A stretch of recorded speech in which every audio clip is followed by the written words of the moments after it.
नमस्कार। इस वीडियो में हम लोग हरिशंकर परसाई की व्यंग्यात्मक कहानी भोला राम का जीव का सारांश देखेंगे। पूरी कहानी चैनल पर अपलोडेड है। अगर आप पूरी कहानी सुनना चाहते हैं तो लिंक डिस्क्रिप्शन में मिल जाएगा, यहाँ से जाकर आप पूरी कहानी को सुन सकते हैं। तो समरी की बात करते हैं इस वीडियो के अंदर हम लोग। तो कहानी हमारी प्रारंभ होती है कि जो यमराज का दरबार है वहाँ पे यमराज हैं और चित्रगुप्त बैठे हुए हैं। चित्रगुप्त यमराज से कहते हैं कि जो है 5 दिन पहले भोला राम की मृत्यु हुई, किंतु जो दूत उसे लेने गया था उसके जीव को, भोला राम के, वह लौटा है अब तक और ना भोला राम का जीव आया है।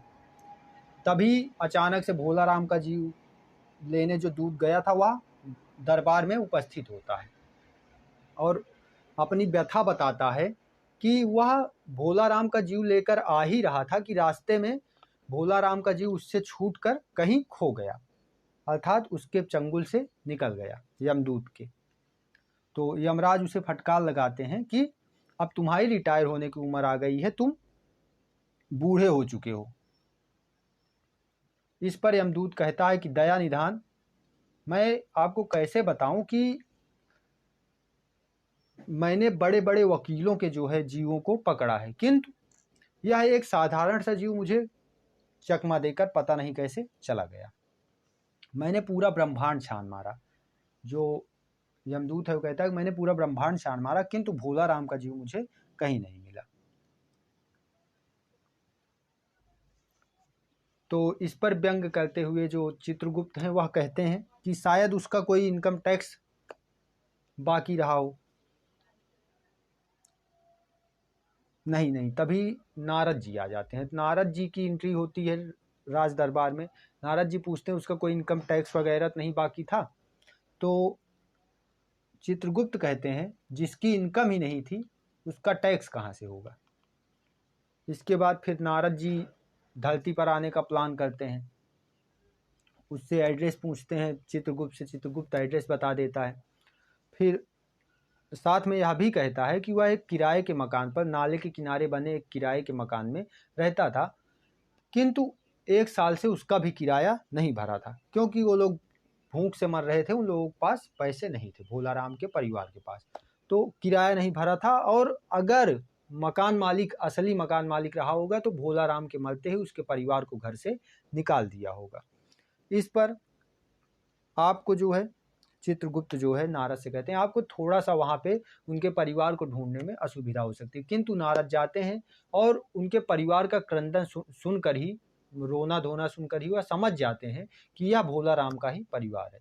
वह उसकी बेटी निकलती है तो नारायण नारायण कहते हुए नारद जी की एंट्री होती है। उसकी बेटी निकलती है भोला राम की, वह कहती है जाओ बाबा।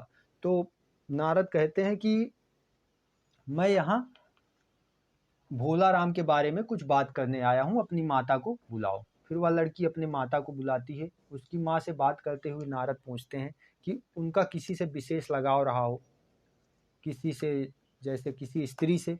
तो यह पूछने पर भोला राम की पत्नी भड़क जाती है। इस पर नारद कहते हैं यह प्रत्येक अच्छी गृहस्थी का भ्रम होता है कि उसका पति कहीं नहीं जाता, और इसी वजह से प्रत्येक गृहस्थी अच्छे से चली जाती है। और इसके बाद जब नारद वहाँ से चलने लगते हैं तभी उसकी स्त्री उनसे मिन्नत करती है कि आप एक बार उनकी पेंशन के बारे में जाके पता करिए। वहाँ पे नारद को सारी पेंशन के बारे में बताती है। 5 साल उनको रिटायर हुए हुआ भोला राम को, किंतु अभी तक जो है पेंशन के लिए तमाम दरख्वास्तें दी है, किंतु पेंशन अभी तक नहीं आई। तो इस पर नारद जी जाते हैं ऑफिस में और वहाँ पे लगभग 30-35 बाबुओं के पास उनको दौड़ना पड़ता है नारद जी को।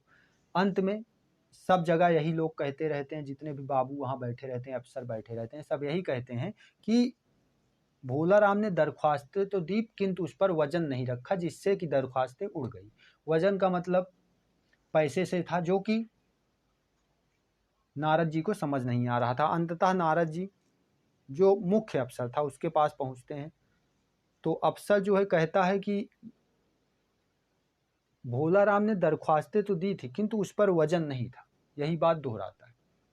अगर आप चाहें, आप सज्जन व्यक्ति लगते हैं, उनके करीबी लगते हैं भोला राम के, अगर आप चाहें तो अपनी बीड़ा का वजन भी उसकी दरख्वास्त पर रख सकते हैं। तो नारद जी थोड़ा सा सहमते हुए, थोड़ा सा हिचकिचाते हुए अपनी बीड़ा दे देते हैं। फिर भोला राम की फाइल निकलवाई जाती है। तो अफसर कंफर्म करने के लिए नारद से पूछता है कि क्या नाम था। तो नारद जो है, नारद को लगता है कि अफसर ऊंचा सुनता है, तो नारद क्या कहते हैं, बहुत जोर से कहते हैं भोला राम। जब नारद भोला राम कहते हैं तो फाइल के अंदर से आवाज़ आती है, हाँ जी हुजूर, किसने बुलाया मुझे, क्या डाक आया है, पेंशन आ गई है मेरी।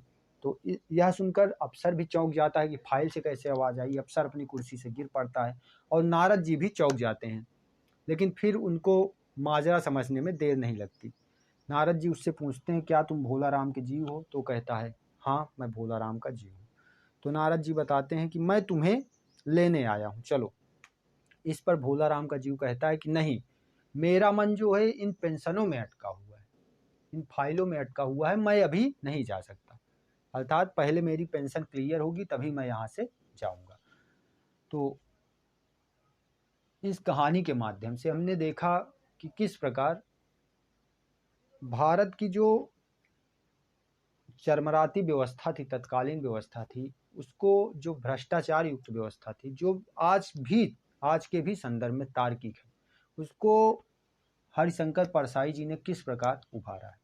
मिलते हैं फिर अगले वीडियो में, तब तक के लिए धन्यवाद।